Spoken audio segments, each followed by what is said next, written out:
Hi everyone, thank you so much for joining us today. I'm Carrie Miguelowitz, Associate Director of Career Coaching here at NYU Stern. I'm very pleased to have two students from the Andre Koo Technology and Entrepreneurship MBA program today. We have Samantha Brown and Mike Stefaniak, and we're so lucky to get to hear from them.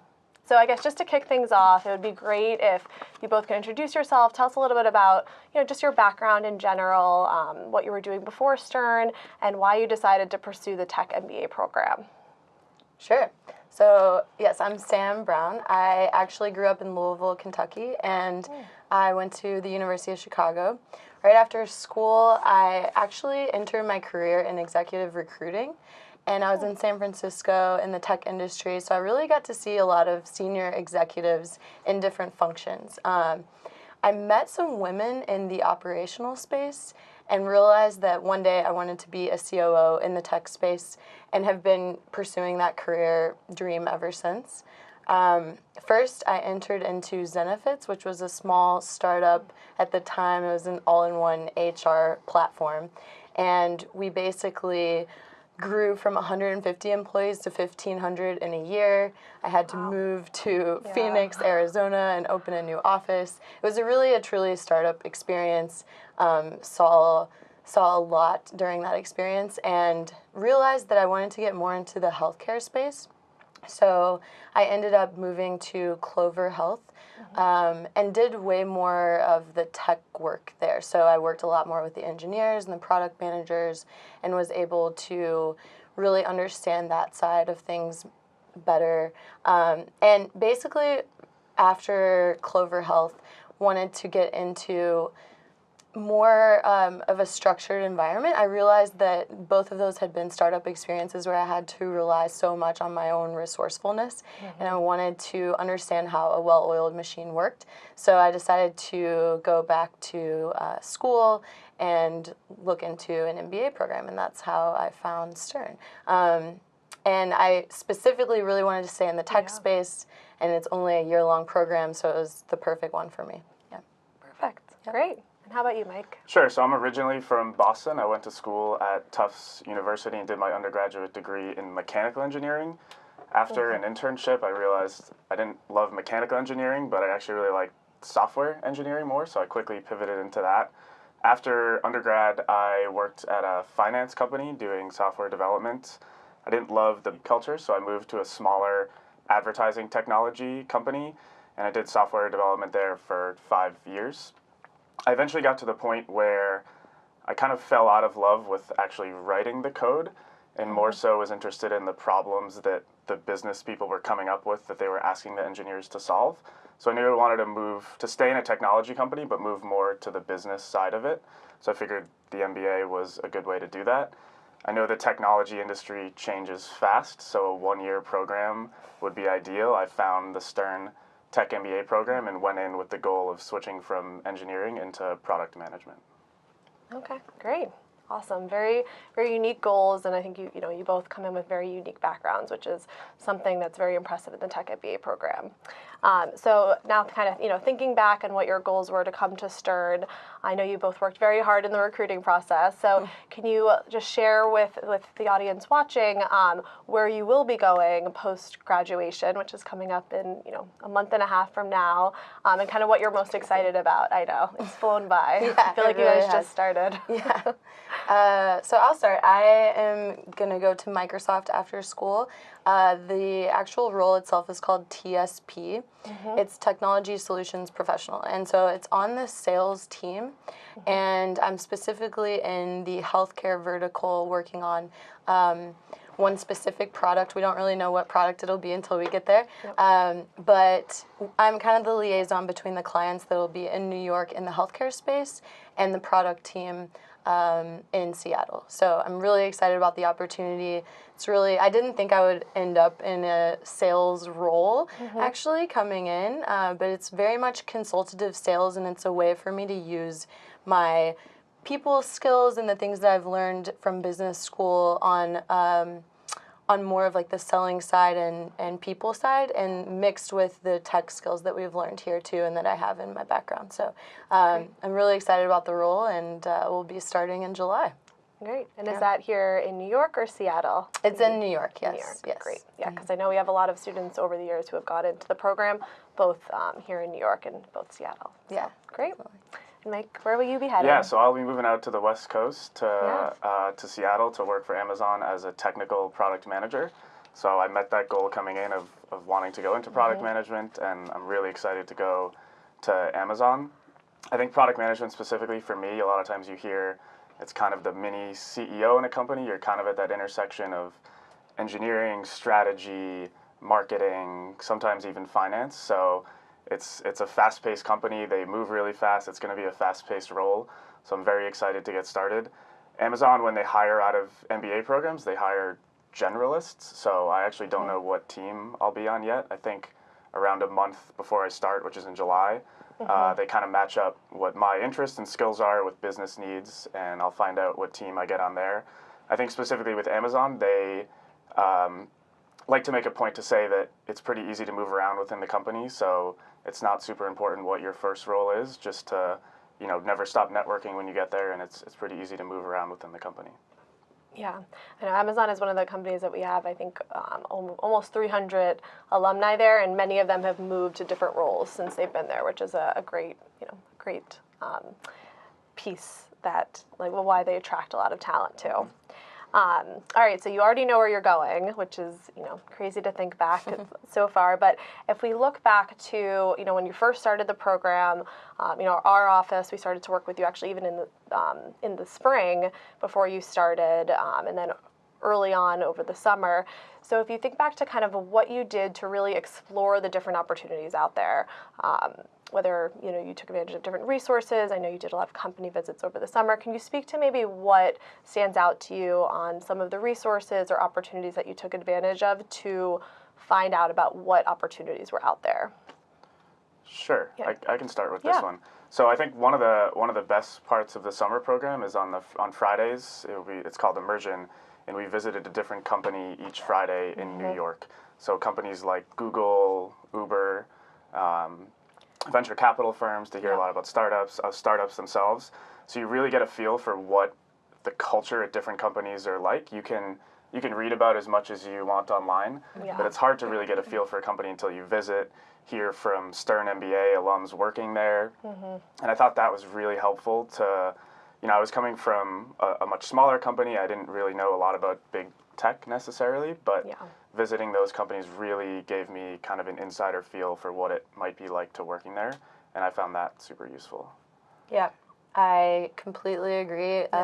Another thing that a lot of us took advantage of is having the summer months, because no one is on campus besides everyone in the 2-year program is doing an internship. So we were the only ones on campus, so we were really able to use a lot of the resources just fully to our advantage during that piece. So I did a lot of informally, I did a lot of networking with Stern alumni in the city over the summer and just having informal coffee chats. One of the things that really helped me, and I know Mike and I have talked about this as well, is that some of the alumni came in and actually did mock interviews with us, and that was very helpful, because even though you think that you're, that you can do a behavioral interview really well, they give you pointers on, what happened to them and things to avoid, and that was really helpful for a lot of people in our class. So really the people themselves that are part of the Stern network have helped me the most, I think, and just getting an overall sense over the summer before everyone comes back to school and you have to start recruiting of what you really want to pursue after school, especially since it's a 1-year sprint, was really helpful for me. Sure. Great. I think two more things. Yeah. I'd want to add one. So Office of Career Development, which we'll probably keep calling OCD just to get that out of the way. So over the summer, they run a program with weekly workshops and things that you might not necessarily think are important, like optimizing your LinkedIn profile. I didn't pay much attention to my LinkedIn before coming to school, and just little things like that they help you with, which are really important, especially when you're reaching out to alumni. So I found that program very, very useful. Yeah. Great. Yeah. Yeah, I know. Thank you for introducing OCD. I know Yeah. a lot of prospective students or people watching might not be familiar with the term, but you get to know us very well when you're here at campus. Can you speak to a little bit as well about, we talked a lot about networking and a lot of the informal conversations that you're having with people. I know right when the summer ends and you come back on campus in September, there are some things like corporate presentations and coffee chats. Can you speak to a little bit of just about if any, were any of those stood out as really useful to you as a way to get to know the firm, or any of the more formal recruiting things that you got? Both, as obviously Microsoft and Amazon, both did participate in some type of on-campus recruiting. Yes, definitely. I think people thought I was a little crazy because I wanted to, this is a tech-specific program, but I went to a lot of the corporate presentations just to see what was out there. So I had a feeling that I maybe wanted to go into big tech, but I also, because of those corporate presentations, started thinking about, like, maybe I want to go into venture capital, and that kind of led me to an internship that I took in venture capital because of one of the presentations. I think in terms of what I really got out of them. So just for people that aren't familiar, usually they come in, they give a little presentation on the company as a whole. It's usually people that work there that are alumni of Stern. Then you can ask them questions formally, like in a big group setting. Then afterwards you have a little time one-on-one to network with them. And I always found that a lot of the information that I got was in the time at the very end when you can go up and talk to people and ask them specific questions about their role. They're just much more open to tell you, like, exactly how the culture is and what they're actually doing in their day-to-day outside of, like, the formal presentation. So I found those really helpful, and again, since we only had 1 year, I just tried to go to as many as possible and really expand my horizons there. Yeah. Yeah, I had a similar experience. I mean, if you turn on the corporate presentation calendar in the fall, it can be a little overwhelming with every single day there's a new company on campus, whether it's consulting, banking, or tech. The one I remember specifically was we had a corporate presentation from Amazon specifically for the 1 year programs. So I think we got some kind of extra insider info from that. And then afterwards we had a happy hour somewhere near campus, which happens a lot in business school. And the alumni from Amazon who came back to do the corporate presentation came out with us. So I was able to talk to them in a setting like that, where you can learn a lot more about the company than what they're giving from a PowerPoint presentation, which are helpful. Yeah. But, over a beer, you can learn even more. Very true. Yes, very true. That's a very big part of the business school experience. Yeah. So one thing our office talks a lot about is, stepping stones, building out new skills during business school that can really just enhance your overall profile and qualifications for a role. Can you maybe speak to different things that you got involved in during the year to build out a new skill set or to learn about a new industry? This might be through the experiential learning projects or internships that you took advantage of. Can you kind of speak to what those were that you got involved in and kind of how it helped you build a new skill or just learn about something totally new? Yes. I got really involved on, like, the entrepreneurial side here at Stern. So I came from a startup background, but I've never been a founder myself, and I've also never been on the VC side. So that's definitely what I pursued while I was here. I had an internship in venture capital with Alpha Edison, a firm out of LA that, again, I just found out through a Stern corporate event, and basically just got to see the other side of the startup environment and what they're looking for as an investor, what matters to them in terms of the team, in terms of the metrics. So it was really eye-opening for me, and I think the other piece that I did on the entrepreneurial side was this program that Stern has called Creative Destruction Lab. Yeah. And basically they bring in startups from all over New York. It's not even just NYU.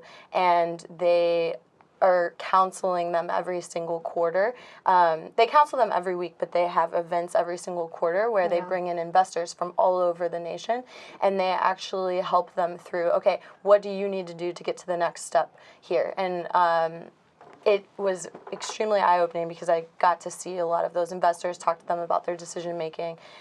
We would volunteer for those events, and I believe we're going to even partner with them even further for the next year's class to be able to actually work with them in our classes while at Stern. So those were like the two experiences that stand out to me as in terms of just industries I had absolutely no exposure to and really got a good feel for while being here. Yeah, it's amazing. I'm Yeah. sure you had a very busy fall. Yeah. And into the spring. Definitely. All right. Yeah. Yeah. So you mentioned the experiential learning, and I had a Yes. fantastic experience with that in the fall. Coming from kind of a strictly engineering background, I didn't have much like business product management experience, and so I worked with a company in the fall, where the normal 2-year MBA you get the traditional internship. In the 1-year MBA, you really have to take advantage of these experiential programs with a real company. Yeah, which is through Stern Solutions, which, Exactly. Yep. So I worked with a big consulting company that has an office right here in the World Trade Center, and you have a lot of freedom in this project, right? So you get matched, you get to rank your projects at the beginning of the class, you get assigned to a group and assigned to a project that's usually one of your top 2 choices. And then you're pretty much on your own. You get an introduction email to the company, and then you have, a semester to deliver a project. So we went to the World Trade Center, met with the company. It was a little intimidating. We walked in and 6 senior partners were in there, but it's great to just, you kind of get trapped in this bubble of just school, and it's good to get outside that back into the business world. Normally, we got assigned a problem. They wanted to build some product that helped financial analysts using machine learning to help with qualitative data. It was a lot of buzzwords. Yeah. And that you hear in this program, innovation, all those. And so, normally from my engineering days, I would have been like, all right, let's start writing code. Yeah. But after going through business school classes, I'm like, wait, before we actually build anything, let's go out, do research, let's talk to financial analysts, let's see if we can actually figure out problems they're facing before we start building something. So it was my first real hands-on experience with, managing product development. Yeah. And, eventually when I got time, this was kind of early on in the semester, and then I had interviews later in the semester, and I was able to talk about some of the experiences I had during this project in my interviews, which was really helpful. Yeah. Yeah. I think it also helped me, like Mike was saying, on my path too. I wasn't really sure what I wanted to do after school, and having those in-semester internships and experiences kind of solidified it for me. So I would just give the advice of taking full advantage, because people love that you're a student and they're so willing to have you come into their environment and learn, which is very rare for the rest of your career. So. Definitely, yeah. And I think just understanding how important these experiences are and the relationships that you build on these projects. I actually know some of your classmates even received offers, and because of the relationships that you're able to really develop. So sometimes you kind of think, oh, it's just a class, but they really value the advice and the consulting expertise that you guys are providing, which is amazing. Yep. So one thing I'd love to delve into also a little bit more about your career paths and different perceptions. A lot of students, I think, that are interested in the Tech MBA program come in with the idea of pursuing product management, which I know, Mike, you're going into post-Stern. Can you kind of speak to, what it looks like at Amazon, at least from, what you've learned throughout your conversations, and maybe how it might be different across some of the other technology companies or startups that you've spoken to? I know you interviewed with a couple companies throughout. Yeah, product management is a fairly loosely defined role. It's still kind of a new role. It's only really been around for 10 or 15 years at a lot of tech companies. And the Office of Career Development and the Stern Technology Club has a lot of resources on what product management means at different companies. Yeah. So at a company like Google, they really value kind of more the computer science and technical background, more so than any other company. Yeah. A company like Amazon has 2 different product manager roles, what they call product manager and then technical product manager. If you don't have much of a technical background, then you'd probably interview for the product manager position. Yeah. If you have more of a background like I have, then they hire you for a technical product manager. And so a few companies distinguish roles somewhat based on backgrounds like that.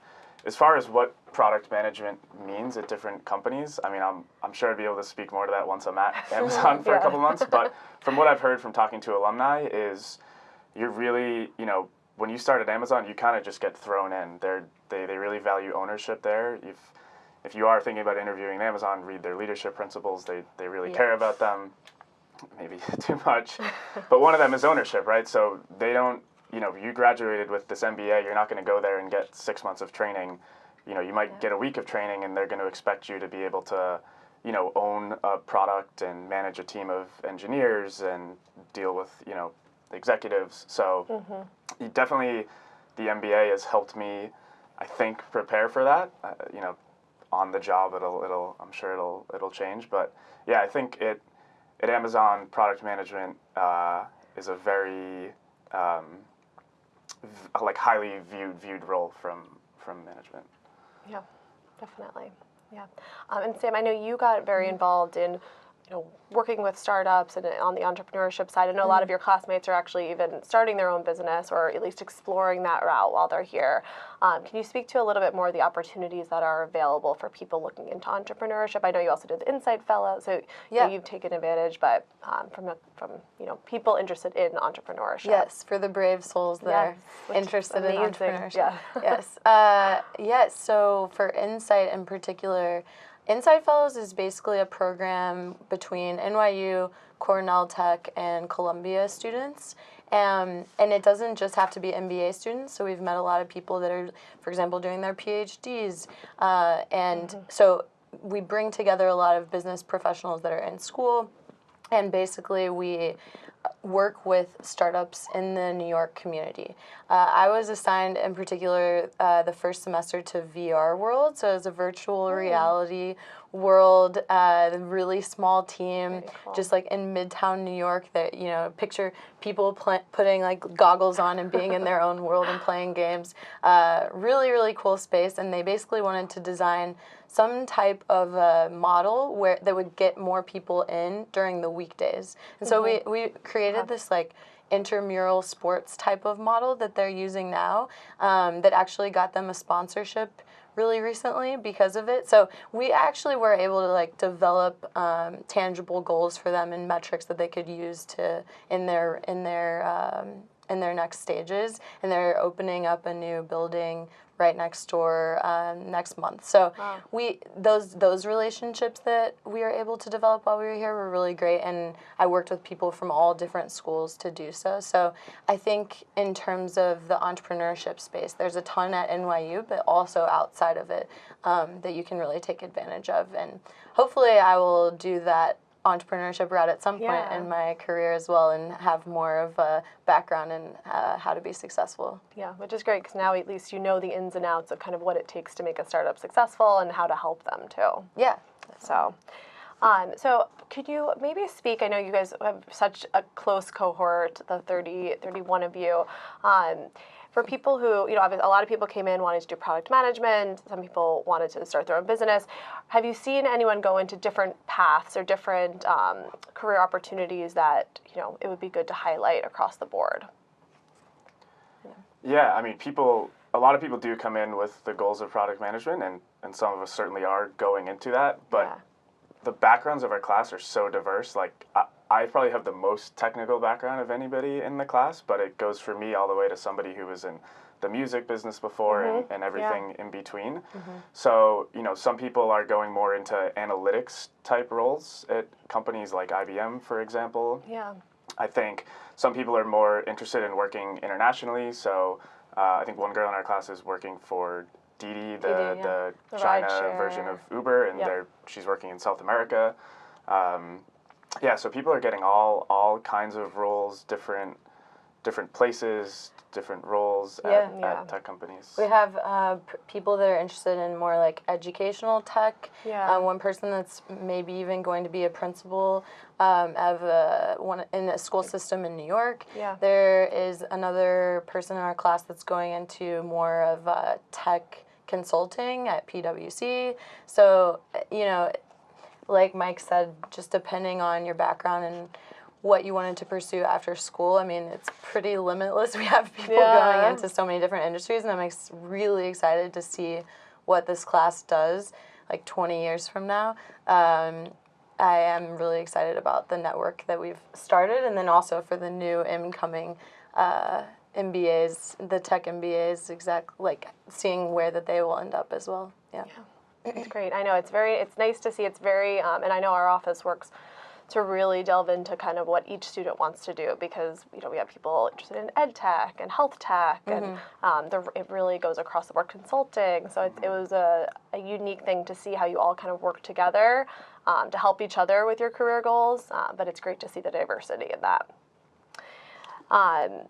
So when you think back to when you were preparing for interviews and kind of even preparing for conversations, was there anything that was very helpful for you that you found the most valuable? It could be resources, it could be the conversations and actual mock interviews, but is there something that really stood out that helped you prepare the most? Yeah, we have a bank of questions that the old alumni have put together. It's actually just, especially for the introductory behavioral type of questions, things that are commonly asked. So if you run through those questions, it's just so helpful because you already have an answer to them, and you don't have to stress about those. You can worry more about the ones that are case interview questions or product case questions. So those were really helpful for me. And then also, I kind of mentioned it before, but alumni helping to interview us, as well as I worked with a ton of people in our class and just interviewed back and forth with each other. I think it's really about practice and preparation and knowing, if you do know who you're going to interview, which a lot of the first rounds you don't, but if you do, just really researching that person, understanding where they come from, so that you come to the table really prepared. I'd highlight a few things. One, the mock interviews. I know Sam already mentioned it, but I had a virtual mock interview with an alumni from Google. And I walked in kind of expecting some puffball behavioral questions, and he put me through the product management interview ringer. And I didn't do that well, but I walked out of there knowing exactly what I needed to do to prepare. So by the time I had the real interview at Google, I felt like I was a lot more prepared. I'd say another resource, if you're interested in interviewing in tech at all, you'll hear the name Lewis Lin, who has pretty much written the book on product management interviewing, and OCD and the Stern Technology Association brought him in for a weekend in the fall to actually run a class just for MBA students interested in working and interviewing in tech. So he's incredible. It's never too early to start reading his books if you're interested in interviewing. And then the last thing I'd say is just classmates. So you can read all you want, but there's nothing that really substitutes for just good old-fashioned out loud practicing. And so I had a lot of classmates in the fall that were also interviewing for tech jobs at big tech companies, and we would book meeting rooms for hours on end and just practice questions back and forth at each other. And the more you do it out loud, the more comfortable you get and the better you get. And that was really, really helpful. And just the support network of the classmates who they'll be honest with you, but they're also gonna help you get through a lot of tough times when you're going through interviewing prep. Okay, great. All right, so just to end on a fun note, what has been your favorite experience? You're almost done with the program. What's been the best thing that you've taken part in here at Stern? Most fun or memorable? For me, I don't know. I might be taking yours. It's okay. I think I know what you're going to say. Go ahead. For me, so I think that the classroom and being on campus together during the summer really bonded us as a whole. But the thing that really solidified it, especially with our class in particular, was going on trips together. So my favorite one was the one that we just went on, actually, for spring break. We went to Israel. And it wasn't just the tech MBAs, although it was a lot of people in our class. It was also some of the first-year MBA students. And it's just a time when we were exposed to some businesses in Tel Aviv, for example, and we got a little bit of a business background, but most of it was just taking the time to really get to know your classmates, whether it be being in the desert under the stars and just taking moments to reflect on how amazing this year has been, or going to the middle of nowhere in an ATV on the border between Israel and Lebanon. I mean, it was just an amazing experience, and I think it's those types of things that really bonds you for a long time going forward. So that was probably my most amazing experience looking back. I'm very jealous. I wish I could have gone with you guys. Yeah, I mean, don't get me wrong, classes are great, but it's definitely the Yeah. experiences outside of the classroom where you bond the most. You know, Thursday night is Beer Blast at Stern, and that's just a great opportunity to meet other MBA 1s and 2s who aren't just in the 1-year programs. The one thing I'd highlight that is just a Tech MBA is the trip we took out to the West Coast during winter break, where we did a week in Seattle and a week in San Francisco. And honestly, it was like, I can't say enough good things about it. Just, it was flawlessly executed. We probably visited, I don't know, 15 companies in Easy. 12 days, like, you know, Busy. Amazon, Microsoft. We did a tour of the Boeing factory, and then we went to San Francisco, did a project with PayPal and presented to the CEO of PayPal, who's a Stern alumni. And yeah, it was just like unbelievable to see a bunch of different companies in succession, and then just like the bonding with your classmates, like staying in hotels, going out at night. It was really a lot of fun. Sounds great. I can't believe it's coming to an end. I know. I don't want to think about it. All right, well, thank you both for sharing your experiences, and thank you for all those watching. We hope to see you at Stern.